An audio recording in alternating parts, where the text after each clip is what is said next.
Crew is set for launch. Over. Okay, roger that. Right up here. Okay, roger that.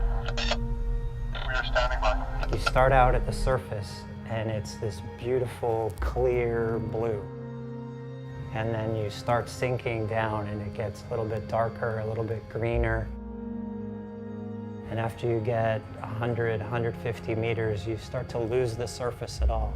And then you're just alone down there in this vast ocean.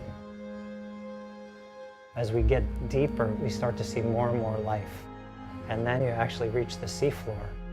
And then you're looking at this just incredible, colorful garden, all of animals, most of which I've never seen before, and some of them I've never even read about.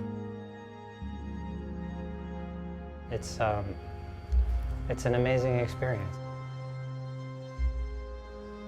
We were able to identify very large areas that are important habitats, important vulnerable marine ecosystems. And so these will be registered with the Commission to create a strong foundation for these sanctuaries. We're counting on the Antarctic Ocean Commission to create the largest ocean sanctuary in the world this year. And they're going to be hearing from people all around the planet, urging them to do that. So we hope they listen.